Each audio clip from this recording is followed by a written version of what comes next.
Welcome to another episode of Rinkside. I'm Brooke Pirowitz, joined with Mick Hatton. And Mick, the Huskies had a bye week last weekend, but looking at their previous series with Colorado College, Brendan Bushy was able to score on a 180-foot pass.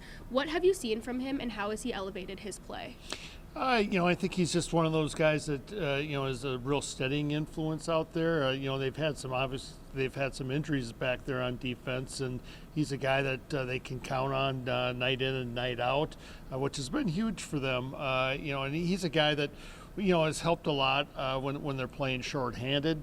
He's a big body. He's a guy that is very reliable in terms of getting outlet passes.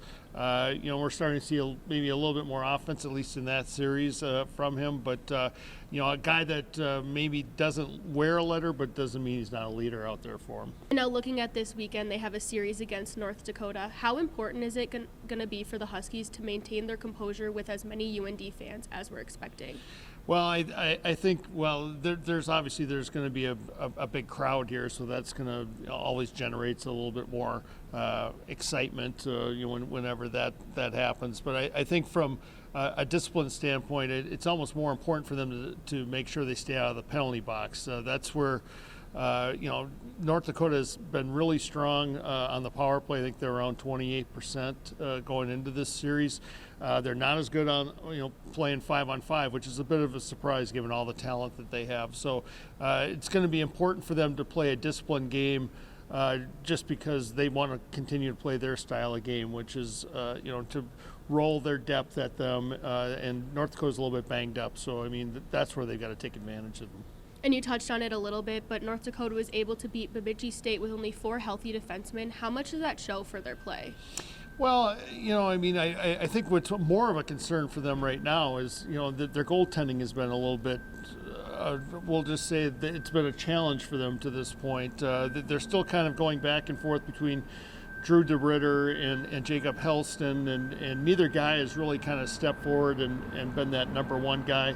Helston had a pretty good series this last weekend against Bemidji State. I would anticipate he's going to get the game Friday, and then they're going to see how he does as to whether or not he's going to start on Saturday. And what are you expecting the Brooks Center to be like this weekend? Well, anytime North Dakota's in town, you're expecting that it's going to be a full arena, and we're going to see a lot of green, in the arena. So it's a fun, competition between these two programs. These two used to be, travel partners, which meant they were seeing each other 4 times a year. So there's still a pretty good rivalry between these two programs, and no two teams have won more NCHC regular season titles than these two, so I'm expecting a good series this weekend. Thanks, Mick. That's all we have for this episode of Rinkside. Make sure you follow Mick the Rink Live and SCSU Huskies _MH to stay tuned on this NCHC series.